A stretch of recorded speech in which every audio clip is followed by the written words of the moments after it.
Dear Admin, ako po si Marisa. 50 years old at habang sinusulat ko ang kwentong ito, ay nagtatrabaho pa rin ako bilang caregiver dito sa United Kingdom. Kapag sinasabi ng mga tao na masuwerte ang mga OFW dahil nakakapunta sa ibang bansa at mas malaki ang kinikita, napapangiti na lang ako.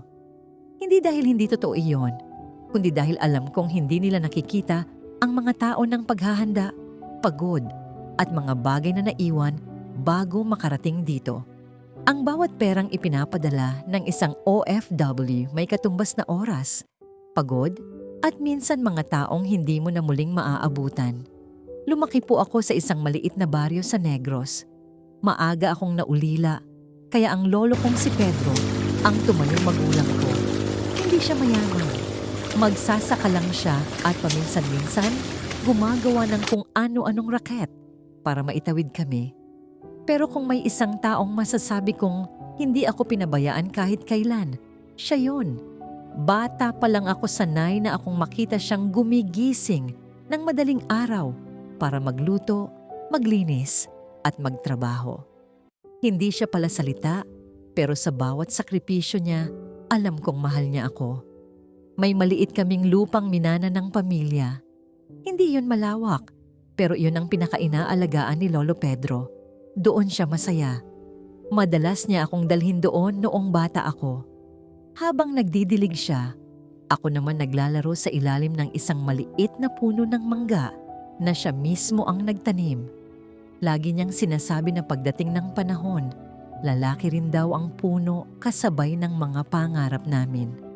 Pero habang tumatanda ako, natutunan kong hindi pala sapat ang sipag para gumaan ang buhay. Noong nasa kolehiyo ako, nagkasakit si Lolo Pedro.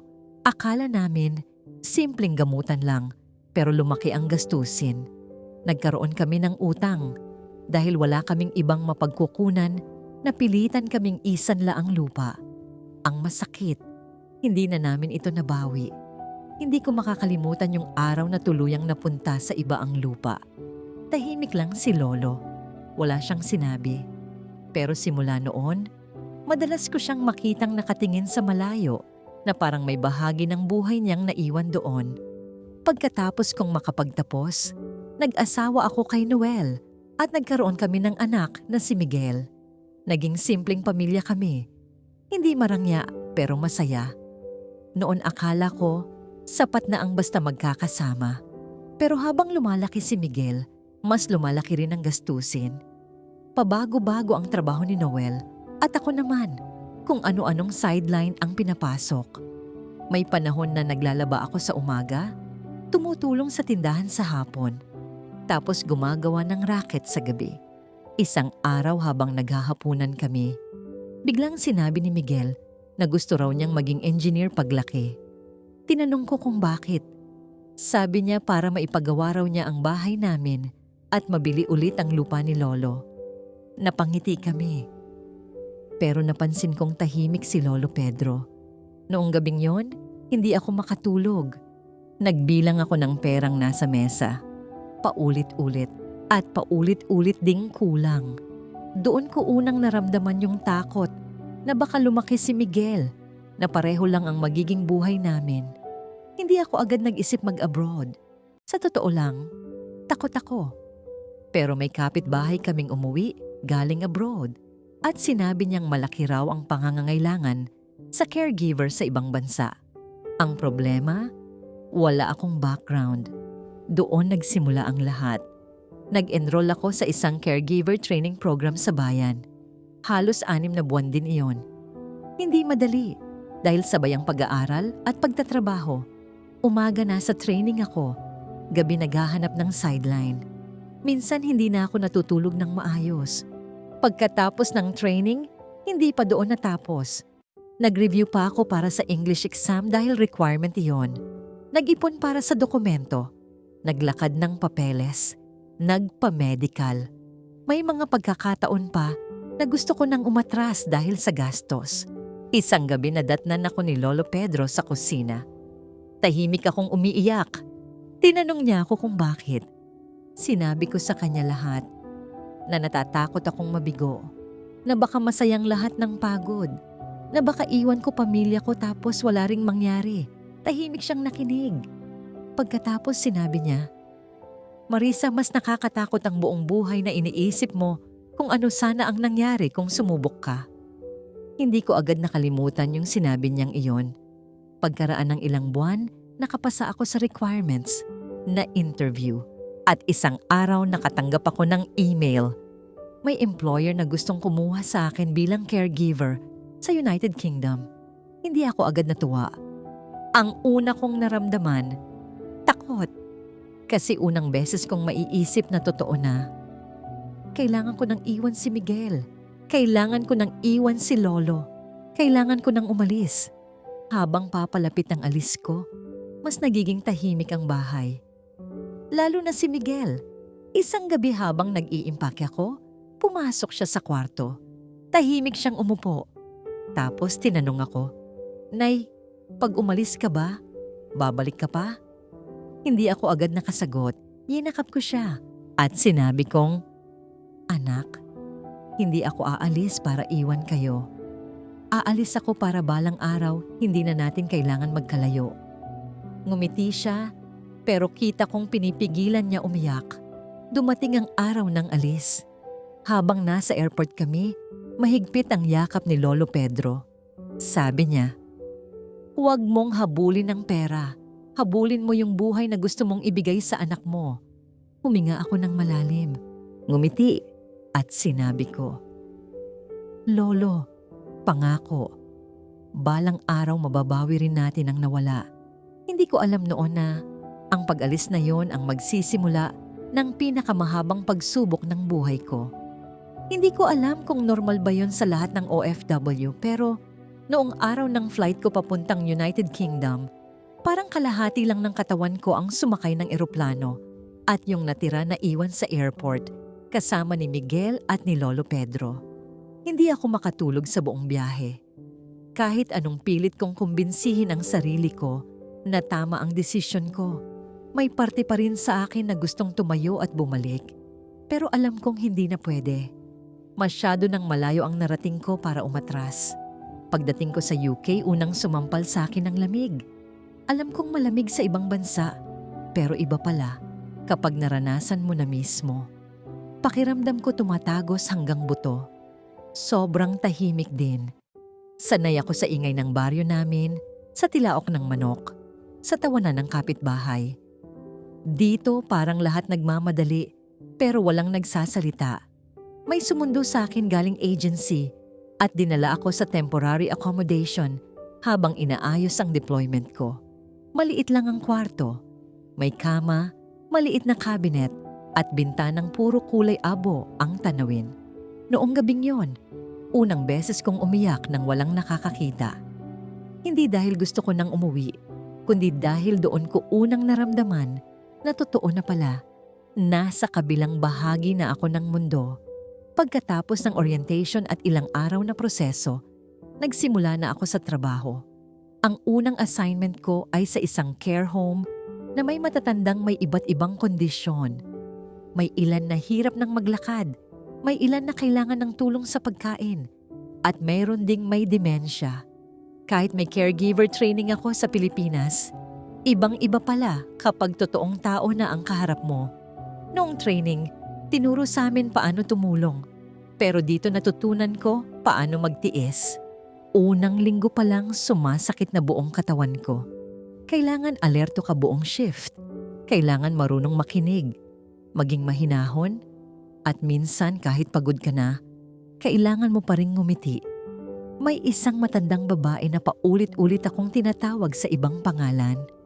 May isang matandang lalaki na ilang beses akong pinapaalis sa kwarto niya dahil akala niya magnanakaw ako.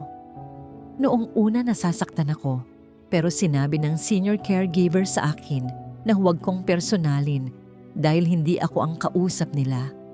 Kausap daw nila ang mga alaalang hindi na nila kontrolado. Unti-unti kong natutunan na minsan hindi trabaho ang mahirap, kundi yung pag-unawa. Sa unang buwan, halos wala akong gasto sa sarili. Lahat ng natitira, ipinapadala ko sa Pilipinas. Kapag tumatawag ako, lagi kong tinatanong kung natanggap ba nila at lagi rin nilang sinasabing oo at salamat. Nung una masaya pa ang mga tawag. Ikinukwento ni Miguel yung mga nangyari sa school at minsan ipinapakita pa niya yung assignment niya sa video call. Si Noel ikinukwento ang mga balita sa baryo at si Lolo Pedro, lagi akong tinatanong kung kumakain ba ako ng tama. Pero habang tumatagal, napansin kong umiikli ang mga tawag. Mas madalas si Miguel ang tahimik. Mas madalas si Noel ang nagsasabing mamaya na lang ulit. Sinabi ko sa sarili ko, normal lang siguro at nag-a-adjust lang sila. Pagkalipas ng ilang buwan, inalok ako ng mas regular na assignment sa isang pribadong bahay. Mas maliit ang environment pero mas personal ang pag-aalaga. Doon ko nakilala si Edward. Mahigit 70 taong gulang siya at dating sundalo. Mag-isa na lang siya sa buhay at bihira raw siyang dalawin ng pamilya. Noong una, akala ko istrikto dahil tahimik lang siya at bihira magsalita. Pero napansin ko habang tumatagal na mahilig siyang magtanong tungkol sa Pilipinas. Isang araw habang naghahanda ako ng tsaa, tinanong niya ako kung may anak daw ba ako. Sabi ko isa. Tinanong niya kung bakit ko iniwan. Hindi ako agad nakasagot. Sabi ko, hindi ko sila iniwan, nagtrabaho lang ako. Tahimik siyang tumango at pagkatapos sinabi niya na magkaiba ang pag-alis at pangiiwan. Hindi agad pumasok sa isip ko yung sinabi niya, pero tumatak. Habang tumatagal, nasanay na ako sa routine. Trabaho, video call, padala, tulog. Paulit-ulit lang ang araw ko. Hanggang sa isang gabi, napansin kong hindi sumasagot si Noel.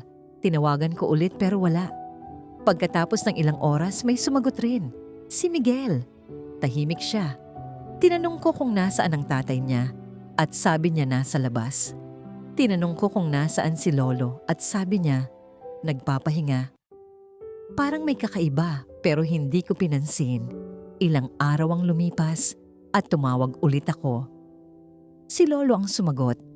Masaya pa rin ang boses niya pero parang mabagal na. Tinanong ko kung okay lang ba siya at sinabi niya na matanda na siya at natural lang mapagod. Pinilit kong huwag isipin iyon.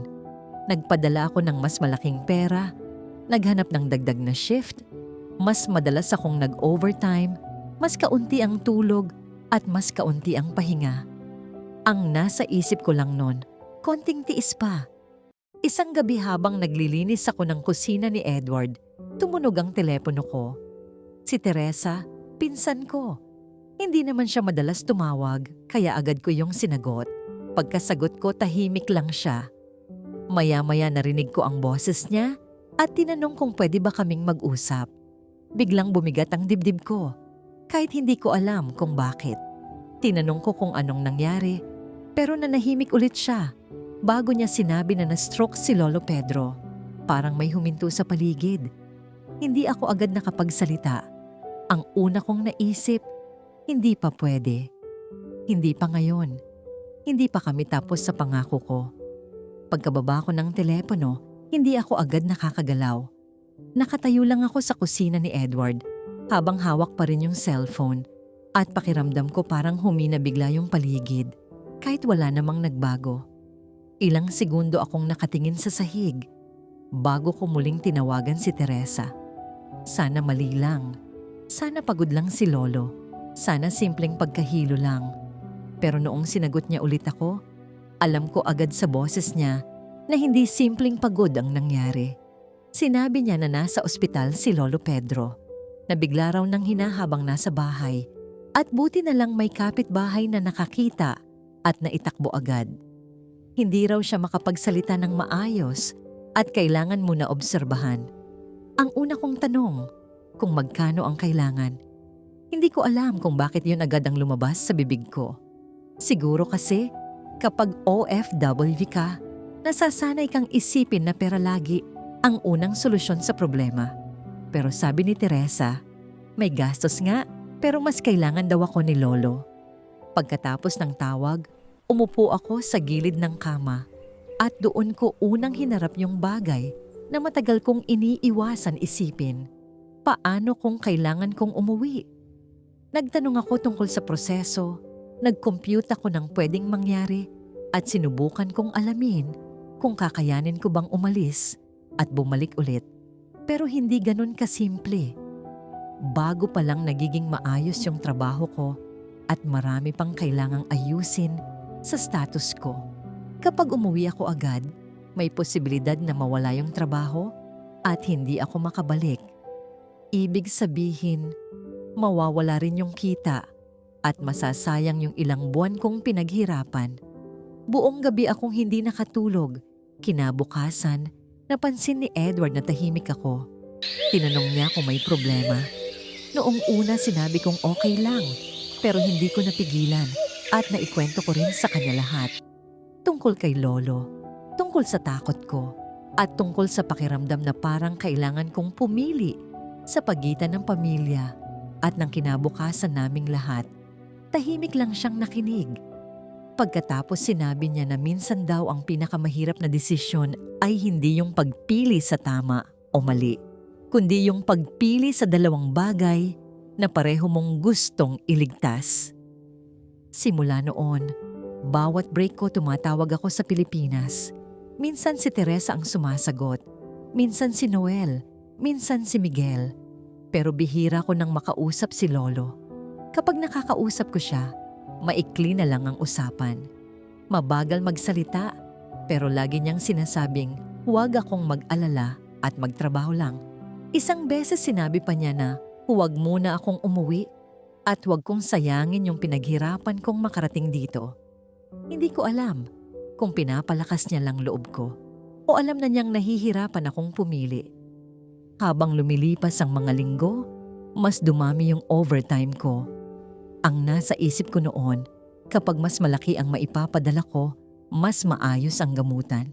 Minsan, halos wala na akong pahinga. Uuwi sa accommodation, matutulog ng ilang oras, tapos trabaho ulit. May mga araw na umiiyak ako sa banyo, pero pagkatapos, maghihilamos lang ako at babalik sa trabaho na parang walang nangyari. Habang lumalala ang sitwasyon ni Lolo, may isa pang bagay na hindi ko agad napansin. Unti-unti ring nagbabago si Noel. Isang araw tumawag siya. Nung una natuwa ako kasi matagal na siyang hindi tumatawag, pero iba yung boses niya. Parang malamig. Parang may gustong sabihin pero hindi diretsahan. Tinanong niya kung hanggang kailan ako mananatili sa UK. Sabi ko hindi ko alam. Tinanong niya kung masaya ba ako sa buhay ko rito. Nagtaka ako at sinabi kong nagtatrabaho lang ako at halos wala nga akong buhay bukod sa trabaho at pagtulog. Tahimik siya sandali bago niya sinabi na marami raw nagsasabi sa baryo na baka may iba na ako. May mga nagsasabing may foreigner daw akong kasama. Napatawa ako sa gulat. Sabi ko buong araw akong nagtatrabaho at halos wala na akong oras sa sarili ko. Pero hindi siya sumagot agad. Doon ko unang naramdaman na may nagbabago. Pagkatapos noon, mas dumalang ang tawag niya. Mas madalas si Miguel na lang ang nakakausap ko, pero pati si Miguel parang nag-iba. Mas maikli sumagot, mas tahimik. Kapag tinatanong ko kung okay lang siya, sasabihin niyang okay lang. Isang gabi tumawag ako at si Miguel ang sumagot. Tinanong ko kung kamusta si Lolo at sinabi niyang natutulog. Tinanong ko kung nasaan si Noel at sinabi niyang nasa labas. Hindi ko may paliwanag pero may pakiramdam akong may hindi tama. Pagkalipas ng ilang araw, tumawag ulit si Teresa. Nung nakita ko yung pangalan niya, kinabahan agad ako. Sinagot ko, tahimik, hanggang sa nagsalita siya. Sinabi niyang wala na si Lolo Pedro. Hindi ko agad naintindihan. Parang narinig ko pero hindi pumasok sa isip ko. Paulit-ulit kong tinanong kung anong ibig niyang sabihin. Umiiyak na siya habang sinasabing hindi na raw kinaya. Tahimik na raw si Lolo. Nakatulog na raw at hindi na nagising. Hindi ko alam ilang minuto akong nakaupo lang. Hindi ako umiyak agad. Parang may tumigil sa loob ko. Ang una kong naisip, hindi yung lupa, hindi yung pera, hindi yung trabaho.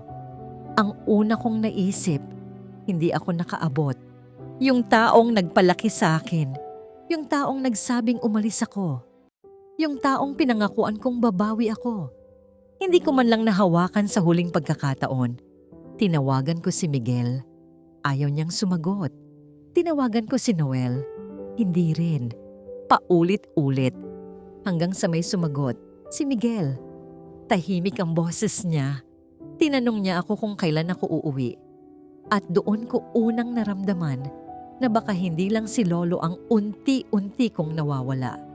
Hindi ko alam paano ko nairaos yung mga sumunod na araw pagkatapos kong malaman na wala na si Lolo Pedro. Hanggang ngayon, kapag iniisip ko yung panahon na yon, parang malabo lahat ng alaala ko.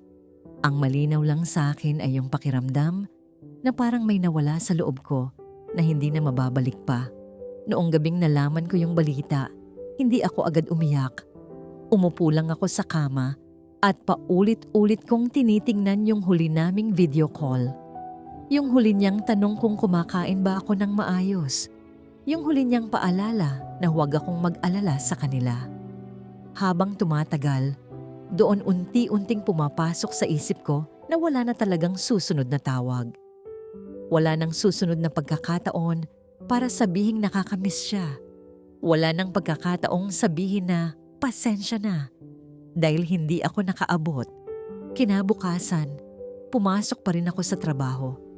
Hindi dahil malakas ako, kundi dahil hindi ko alam ang gagawin ko kapag tumigil ako. Pagdating ko sa bahay ni Edward, napansin niyang tahimik ako. Tinanong niya kung okay lang ako pero sabi ko, oo kahit hindi naman. Sinubukan kong magtrabaho ng normal. Naglinis ako, naghanda ng pagkain, inayos ko yung mga gamot niya pero ilang beses akong nawawala sa ginagawa. Minsan nakatayo lang ako at hindi ko maalala kung anong susunod kong gagawin. Habang naghahanda ako ng tsaa, bigla na lang akong napahawak sa lababo at umiyak. Hindi ko na napigilan. Paulit-ulit ko lang sinasabi sa sarili ko na hindi ako nakaabot. Tahimik lang si Edward. Hindi siya lumapit agad. Pagkatapos ng ilang minuto, sinabi niya lang na may mga tao raw na hindi nawawala kapag hindi mo sila nasamahan sa huling sandali. Nawawala raw sila kapag kinakalimutan mo kung paano ka nila minahal. Hindi ko agad naintindihan pero tumatak yung sinabi niya. Lumipas ang ilang araw. Hindi ako umuwi sa Pilipinas. Yun ang pinakamabigat na desisyon na ginawa ko sa buong buhay ko. Hindi dahil ayaw ko, kundi dahil hindi ko na kayang mawala. Pati yung trabahong pinaghirapan kong marating. Nagpadala na lang ako ng pera para sa gastusin at kinausap si Teresa na siya muna ang tumulong sa lahat. Pagkatapos mailibing si Lolo, akala ko yun na yung pinakamabigat na bahagi. Mali pala ako. Ilang linggo matapos yon, mas lalo pang dumalang ang tawag ni Noel. Kapag tumatawag ako minsan hindi sinasagot. Kapag sumasagot, maikli lang. Mas madalas si Miguel ang kausap ko, pero iba na rin siya. Parang mas tahimik, parang mas malayo. Isang gabi tumawag ako at si Miguel ang sumagot. Tinanong ko kung nasaan si Noel at sabi niya wala sa bahay. Tinanong ko kung anong ibig niyang sabihin. Tahimik siya bago niya sinabi na ilang araw na raw umuuwi ng gabi ang tatay niya. Hindi ko muna pinansin. Sinabi ko sa sarili ko na baka pagod lang. Pero habang lumilipas ang mga araw, may naririnig na rin si Teresa. May mga chismis na may kasama raw na ibang babae si Noel. Nung una hindi ako naniwala. Sabi ko, imposible. Kahit may tampuhan kami, hindi niya gagawin yon. Hanggang sa isang gabi, tumawag ako. Hindi sumasagot. Tinawagan ko ulit. Wala. Ilang oras ang lumipas bago may sumagot. Si Noel. Pagod at malamig ang boses. Tinanong ko kung nasaan siya at sabi niya nasa labas. Tinanong ko kung bakit hindi siya sumasagot. Tahimik siya sandali bago sinabi na hindi na raw niya alam kung hanggang kailan niya kayang ganito. Hindi ko agad naintindihan. Tinanong ko kung anong ibig niyang sabihin. Sabi niya, Matagal na raw akong wala. Matagal na raw akong hindi kasama. Matagal na raw na parang siya na lang mag-isa. Napahawak ako sa telepono. Sabi ko ginagawa ko lahat para sa pamilya. Tahimik siya. Pagkatapos sinabi niya yung bagay na hanggang ngayon, hindi ko pa rin makalimutan. Sabi niya, baka raw mas pinili ko na yung buhay ko rito. Hindi ako agad nakapagsalita. Sa dami ng pagod, lungkot, at guilt na nararamdaman ko, iyon yung unang beses na naramdaman kong may bahagi ng sarili ko na bumigay. Pagkatapos ng tawag na yon, ilang araw akong hindi makapag-isip ng maayos. Papasok ako pero wala akong maalala. Minsan nakatulala lang ako. Minsan umiiyak ako sa banyo. Minsan hindi ako makatulog. Hanggang sa isang araw habang nagtatrabaho ako, bigla akong nahilo at hindi ko alam kung paano ako napaupo sa sahig. Nagulat si Edward. Tinawag niya yung nurse. Pagkatapos noon, pinahinga muna ako. Doon unang sinabi sa akin na hindi lang pagod yung nararamdaman ko. Pagod, matinding stress, at matagal na lungkot na hindi ko inilalabas. Hindi ko alam paano ipaliwanag. Pero sa unang pagkakataon, simula nang dumating ako rito, napagod na akong maging matatag. Na-depress ako at hindi na makatulog sa gabi. Pagkatapos ng araw na yon, hindi ko masasabi na bigla akong gumaling o naging okay. Sa totoo lang, matagal bago ko natanggap na may limitasyon din pala ang tibay ng isang tao. Akala ko dati, basta may dahilan ka para lumaban, kaya mong tiisin lahat. Mali pala ako. Darating pala talaga yung punto na kahit gusto mong bumangon, hindi na sumusunod yung isip at katawan mo. Ilang linggo rin akong pinayuhan na bawasan muna ang trabaho at magpahinga. Noong una ayaw kong pumayag. Ang nasa isip ko, kapag tumigil ako, wala akong maipapadala sa Pilipinas. Kapag wala akong maipadala, paano si Miguel? Paano yung bahay? Paano yung pangarap namin? Pero doon ko rin unang narinig sa doktor yung bagay na hindi ko makalimutan. Sabi niya, hindi raw ako makakatulong sa pamilya ko kung ako mismo unti-unti nang nauubos. Unti-unti kong tinanggap na kailangan ko ring alagaan ang sarili ko. Hindi madali.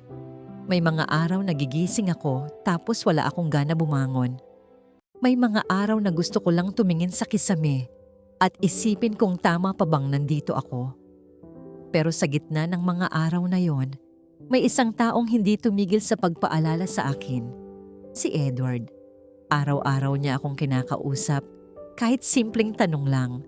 Minsan tungkol sa panahon, minsan tungkol sa Pilipinas, minsan tungkol kay Miguel. Isang araw tinanong niya ako kung ano raw bang plano ko kapag naging okay na lahat.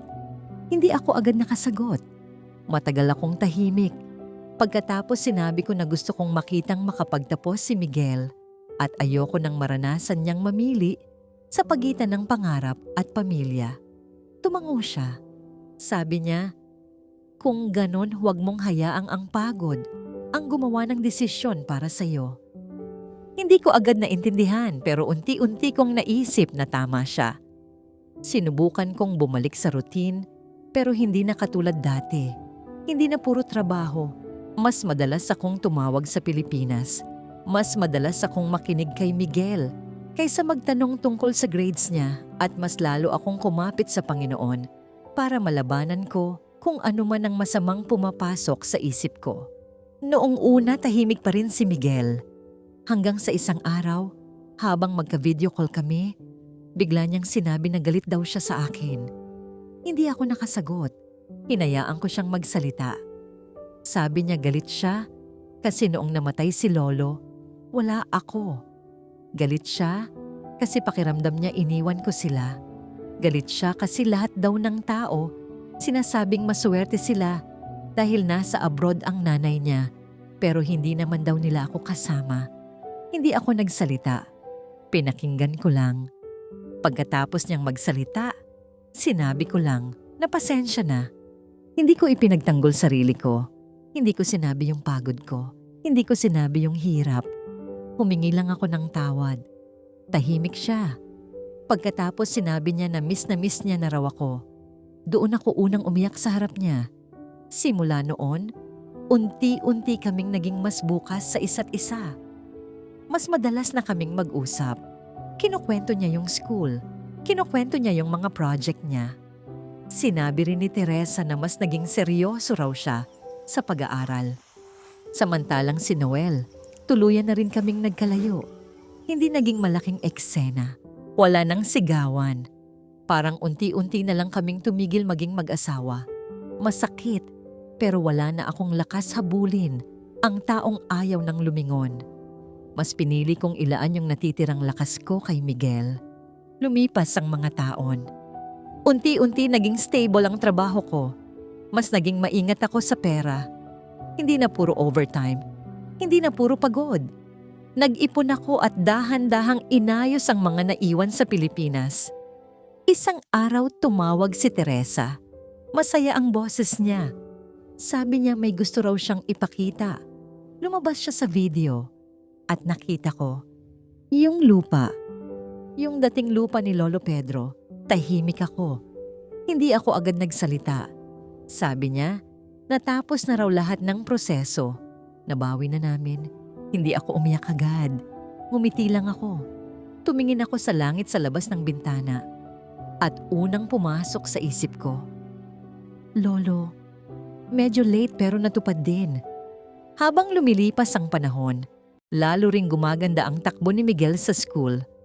Hanggang sa dumating yung araw na tumawag siya sa akin na sobrang saya. Sabi niya, graduate na raw siya. At engineering ang natapos niya, admin. Hindi ako makapaniwala. Yung batang iniwan ko sa airport dati, lalaki na. Mas matangkad na. Mas matatag na. At pagkatapos ng ilang buwan, sinabi niya na may gusto siyang subukan. Gusto niyang pumunta rito. Hindi para magtrabaho agad, kundi para magsimula ng panibagong yugto ng buhay naming dalawa.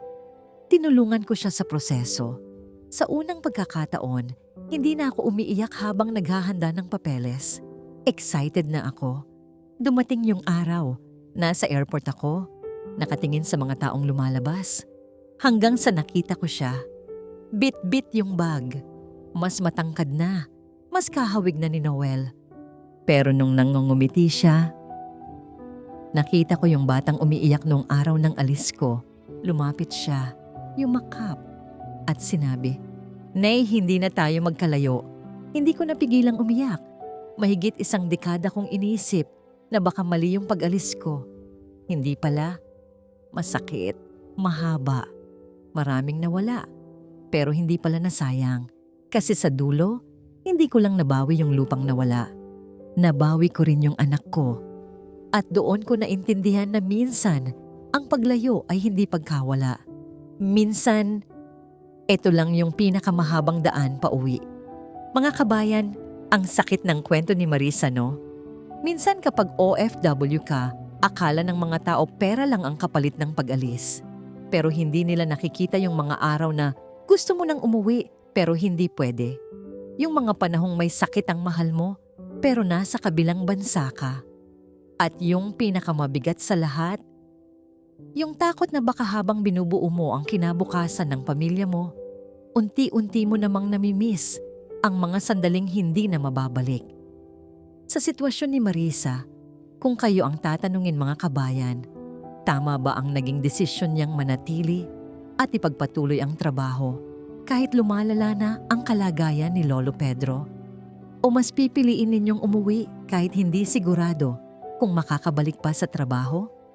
At gusto rin naming malaman mga kabayan, saang bansa ninyo pinapanood ang video na ito? I-comment ninyo sa ibaba at batiin natin ang isa't isa. Nakakatuwang makita kung gaano karaming OFW at pamilya ng OFW ang magkakasama sa channel na ito kahit magkakalayo sa iba't ibang panig ng mundo. At kung gusto ninyo ng isa pang kwentong siguradong tatago sa puso, panoorin din ninyo ang video natin na pinamagatang Pinay OFW, hindi na inabutan ng nanay. Minsan hindi talaga sukatan ng pagmamahal Kung sino ang laging present.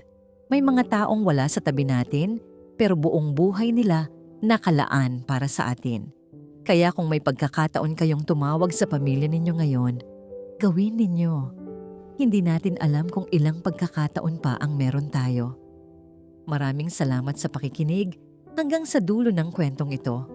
Sa buhay ng isang OFW, hindi lang trabaho at pagod ang kalaban, kundi pati lungkot, pangungulila, at mga panahong hindi na natin maibabalik pa. Kung meron din kayong kwento bilang OFW, tungkol sa sakripisyo, pamilya, pag-ibig, tagumpay, o pagkawala, pwede ninyo itong ipadala dito sa aming channel. Maaaring ang kwento ninyo na ang susunod naming maibahagi. Ingat palagi mga kabayan, saan mang panig kayo ng mundo. Thanks for watching and we'll see you in the next video.